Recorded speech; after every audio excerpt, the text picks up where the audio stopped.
Assalamualaikum warahmatullahi wabarakatuh. Teman-teman, hadirin kaum muslimin rahimakumullah. Umat Islam yang ada di Indonesia jumlahnya adalah 87%. Hal ini berkaitan dengan sejarahnya masa lalu. Bahwa dahulu di negeri Indonesia itu pernah ada kerajaan-kerajaan yang berdiri terutama di abad ke-9 sampai abad ke-13.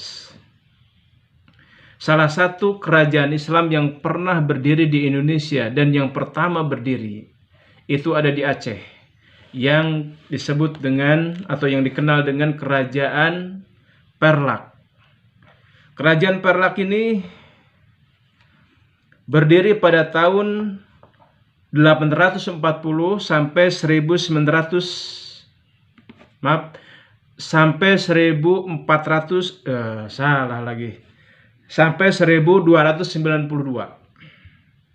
Berada di Aceh Timur. Nah, pada waktu itu, masa-masa sebelum kerajaan ini berdiri, tentu terbentuk terlebih dahulu masyarakat Islam. Dan masyarakat Islam ini terbentuk oleh terutama dengan datangnya para pedagang Arab, pedagang Gujarat dan Persia. Mereka menikahi dengan perempuan atau wanita-wanita yang ada di Aceh tersebut. Kemudian terbentuklah masyarakat Islam.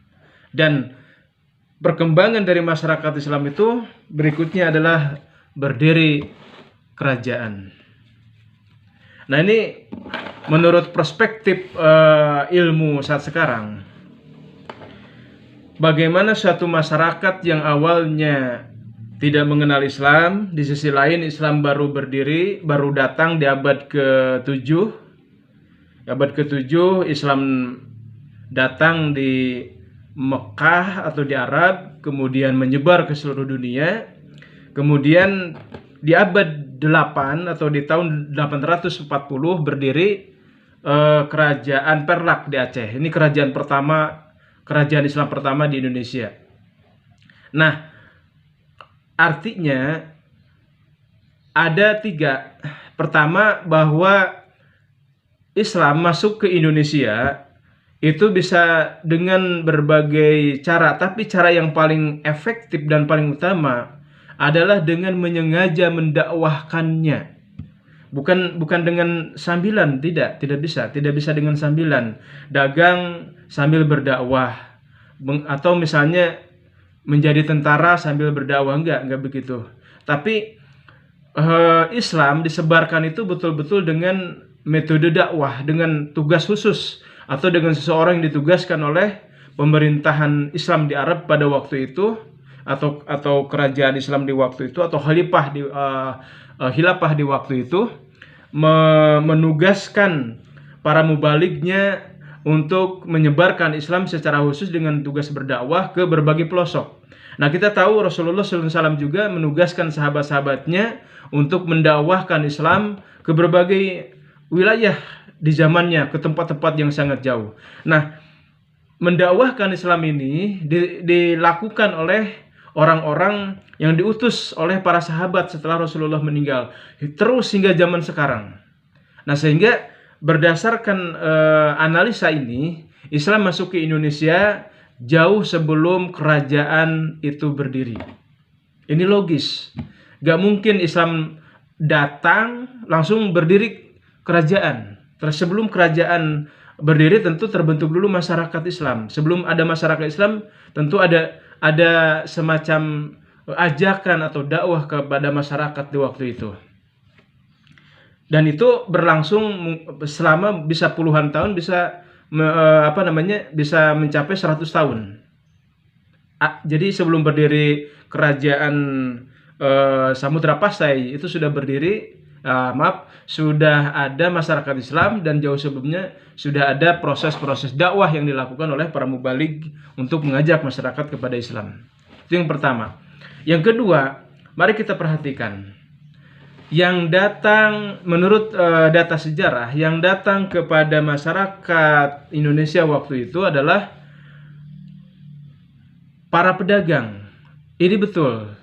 Nah, tentunya bukan satu-satunya fakta yang menunjukkan bahwa yang datang ke ke negeri Indonesia itu adalah para pedagang, tapi juga pasti ada para pendakwah, karena Islam ini dikembangkan dan diregenerasikan kepada generasi-generasi berikutnya adalah melalui dakwah, melalui pendidikan, melalui proses penggemblengan, karena di dalam Islam ini banyak sekali ajaran-ajaran materi-materi yang memang harus dipahami, tidak bisa dengan sepintas, harus betul-betul mendalam. Bagaimana mungkin suatu masyarakat Islam terbentuk di Indonesia sehingga masyarakat tersebut menjadi sebuah kerajaan kalau tidak diiringi, tidak disertai oleh suatu proses pendidikan yang mendalam. Nah, dari dua hal ini terbentuklah satu kesimpulan bahwa masyarakat Islam ini terbentuk oleh dua hal. Pertama, melalui pendidikan, yang kedua adalah kekayaan. Kenapa kekayaan? Karena untuk melakukan semua proses-proses dakwah dan pembinaan masyarakat Islam dibutuhkan kekayaan yang biasanya itu berada di tangan para pengusaha, para niaga, para pedagang lah gitu ya, para pedagang atau para niagawan ya, atau bisnismen kalau sekarang itu. Jadi mereka itu orang-orang kaya, kemudian menggunakan kekayaannya untuk mendakwahkan Islam atau menyokong para ustadz untuk para ulama, para ustadz, para mubalik untuk menyebarkan Islam. Ini yang kedua. Dan yang ketiga, kesimpulan yang dapat saya ambil dari dari fakta bahwa di Indonesia ini pernah ada negara Islam dalam di abad-abad sebelum ada penjajahan. Itu menunjukkan bahwa, sebentar saya pikir dulu ya, tadi saya udah lupa karena banyak ngomong jadi lupa juga ya apa yang ada di pikiran.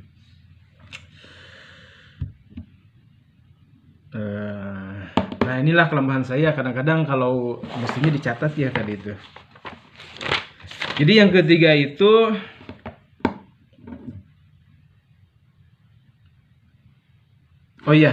jadi Islam itu memiliki konsep yang komprehensif.